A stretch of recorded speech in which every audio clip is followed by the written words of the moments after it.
Hey guys, my name is Paladin and I'm here to start a new video series here on the channel of Leadify, and I'm basically be titling the Major Philosophies, where I go over every map in the map pool and basically break down the basics of every single map, and also look at a couple demo rounds from pro players and see how you can apply those techniques and understand the map a little bit better and apply it to your gameplay, be it in matchmaking, be it in third-party services like Faceit or even ESCA.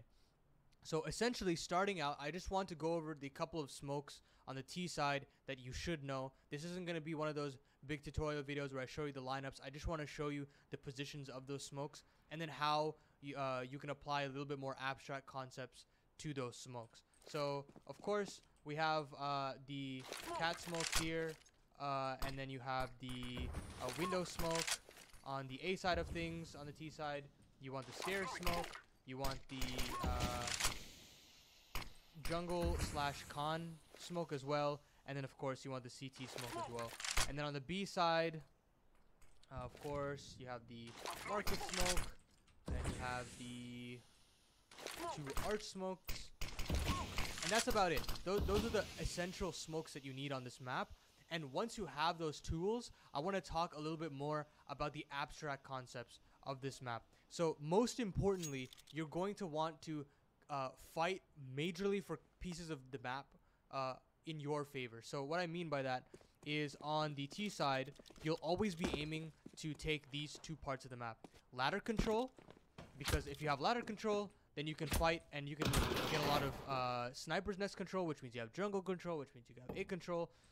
And then with this ladder control, you can also pivot back to B, right? So the amount of usefulness that this position has is so important, and that's why you see in pro play a lot of people waste a lot of, quote unquote, waste a lot of utility to get into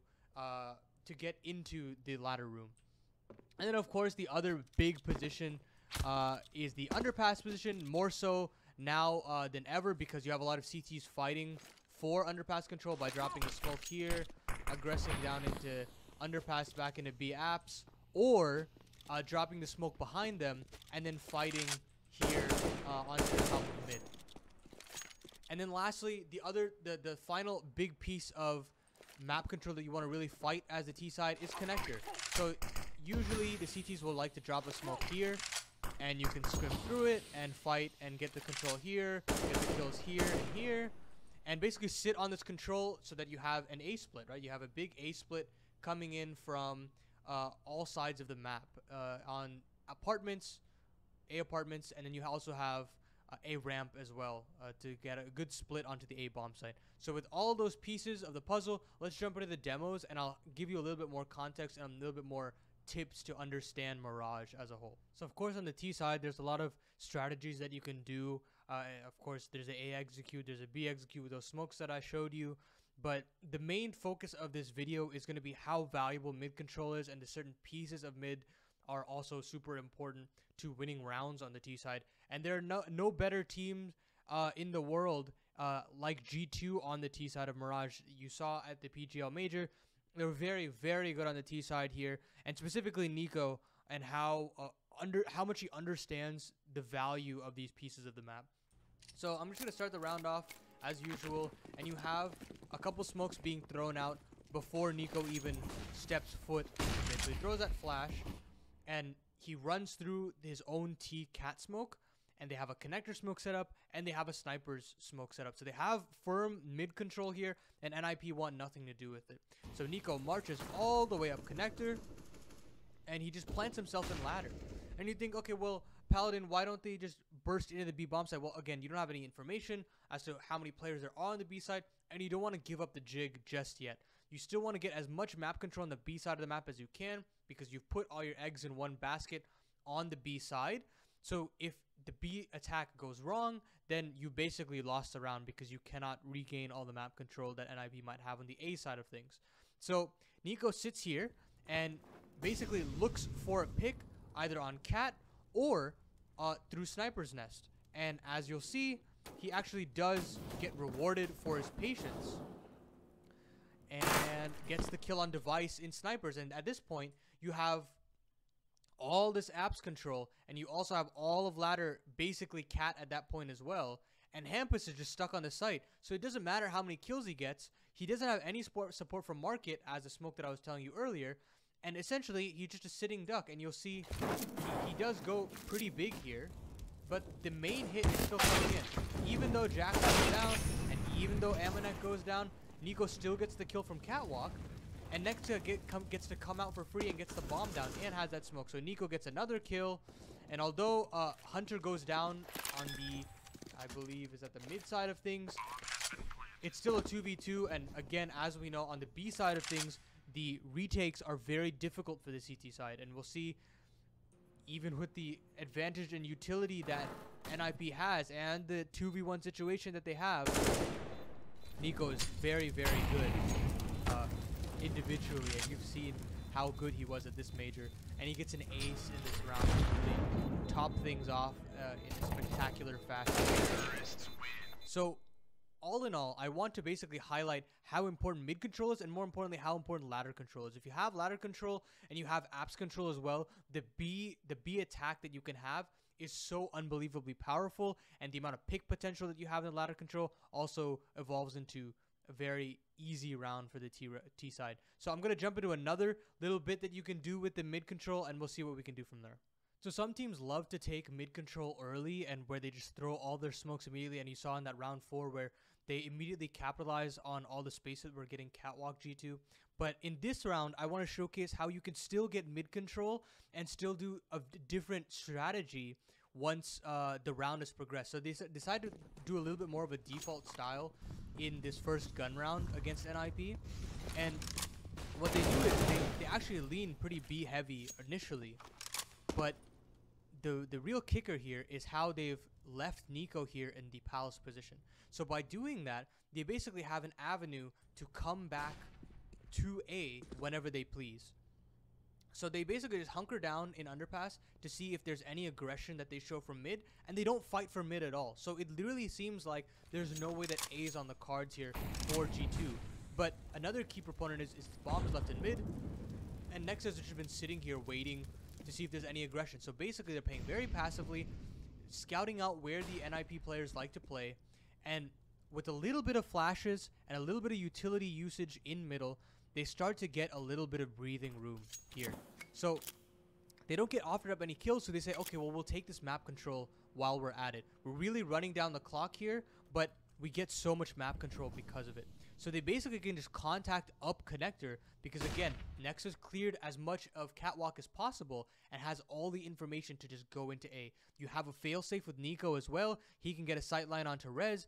He could get a sightline onto CT for Hampus. And you still have the hit coming in from connector as well. So regardless, Hampus goes down without a kill. And Device is there waiting in jungle. He understands that there might be an A hit coming on. But trades all go in the favor of G2 Esports, and they get the plant as well. They get the plant, even though LNZ is there in CT, he gets easily traded out, right? And you just leave Plopsky leaving the save. So important pieces of information here, right? You get mid control, and obviously mid control is so important, but you don't immediately need to go for that mid control if you're playing in matchmaking or whatever. You can still scout out how the CTs play on other parts of the map, and then double back to mid later on, and then you have so many avenues to play with. You can boost up into the sniper's nest, you can go into connector, you can go up cat and take ladder control as Nico did in round 4, and you just have so many avenues on mid control whenever you decide to double back to mid later on in the round. So those are the important tidbits that I have for you on the T side. Let's jump over to the CT side and learn what important positions that you should play on the CT side of things on Mirage. So there are a couple of positions that I think are super valuable when you play in these third-party services or matchmaking that I think could greatly increase your chances of winning the overall game if you go huge yourself. Because a large part of it is if you want to climb, you want to have high impact in high impact spots, right?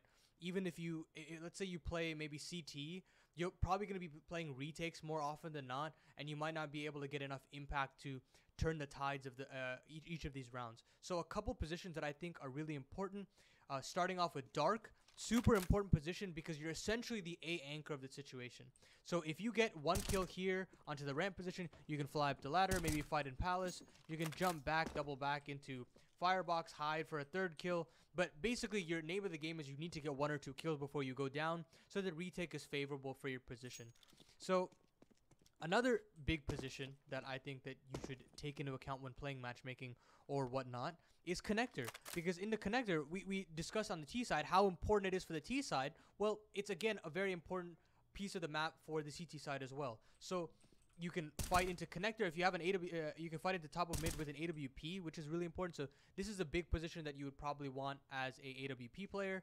You could fight into underpass here. You could fight into catwalk. You can double back, fight into the A part of the map. You can have an easy rotate into the B side of things. So it's super important to have that down to a T as well. And finally, the last big map position that I would want to see you guys play in is the B anchor position on Mirage. So if you have basically a lot of free reign here as a B anchor, and again, you probably have to rotate a lot, especially if they're going A on a regular basis. But when they do come B, if you're not able to get those 2 kills and you have a poor B anchor, you're going to be abused on that side of the map, and you're not going to be able to really rack up any rounds on the CT side, which is historically the easier side. So a good CT anchor would be able to get 1 kill, fall back, maybe get another one, fall back, play it through the smokes that the T sides drop, fall back into the kitchen position, have your CTs come and help out through catwalk, and basically fight together and retake the bomb site once you get the man advantage for your team. So these 3 positions are super important, but now I'm going to jump into demos and again show you a little bit of a more abstract concept that I think that you can try to utilize in your day-to-day matchmaking / third-party service games. So I've been showing a lot of rounds where things are going right for the specific side that I'm talking about, but I want to show you about what I think is like a negative round here from Heroic, most recently taking a map off of the nearly flawless run that Navi had at the Blast Fall Finals. And essentially, a lot of it hinges on what I think Heroic does to react to certain pieces of utility. So sometimes in your matchmaking games, you want to go aggressive somewhere. So when you go aggressive somewhere, you get a lot of information as to where the T's are leaning in particular, and basically cheat over another player to rotate over to the other bomb site, and basically stop the T hit because of the extra players that you have. So what Heroic decide to do here is they aggress into A, and they look at all of ramp, and they have they see nobody. They hear nothing, they see nothing.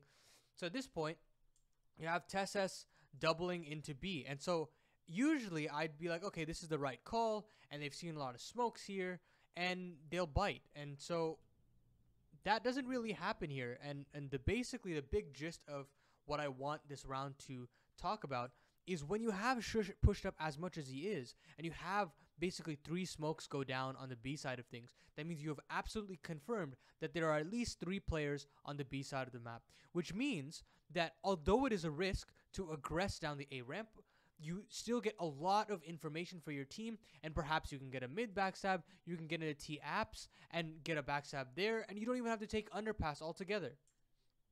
So Shush decides to just stay here instead, and which I think is a mistake on his part. And you have the other 2 players just sitting back on the A side of things. You have Tessas in the jungle. You have Refresh on the A side of things as well. I don't think you really necessarily need an anchor in this situation. So, again, there is a line that you have to act on as a CT. When you get aggressive information, act on it. Decide to cheat over the rotation and stick to it. Because you see here, even though they drop a smoke, Navi can basically scrim through it. And you'll see they catch a timing there on Stavin and Cadian on the other side of the map, and all that aggressive information is all gone. Even though you have 2 players on the B bomb site, you have a player coming in from jungle, that rotation is too late. And it leaves a player like Shush and a player like Refresh, the A anchors in this situation, to save. And they have no other choice but to do so. So the importance of this round is to act on aggressive information. And if you can do that, you have a much better chance in winning the round and taking matters into your own hands. So to conclude, I basically just want to talk about what is so important about Mirage. On the T side of things, although you can do individualistic plays, knowing those pieces of utility in mid could be very valuable for you to basically have variety in a otherwise closeted idea of how to play matchmaking. A lot of situations, you just A execute, you wait late, you throw A smokes, you go B. But mid is obviously such a key proponent to understanding Mirage, and you can really use those tools on the T side of things, those demos especially that I showed you, to elevate your gameplay and elevate your complexity on a map like Mirage, which is historically a pretty simple one. On the CT side of things, try to play a little bit more of a more impactful role whenever you're deciding on positions. Dark is a very important one because you can aggress into A ramp, you can go into backstep on a B.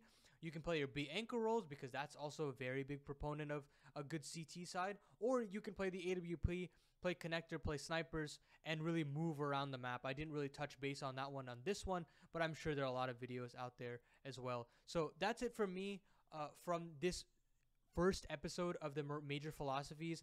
I'll be back maybe next month or so with another map to talk about and really dissect with you. I hope you enjoyed the series. I hope you enjoyed seeing me on Leadify's channel. If you like this type of stuff, make sure to check out my channel where I do a little bit more demo work. It's called the Paladin's Alliance. I'll link that in the description box below. And as well as subscribing to Leadify. Leadify has some great content that I've been enjoying myself. And basically check out their content as well. So I'll see you guys in the next video, and have a good day.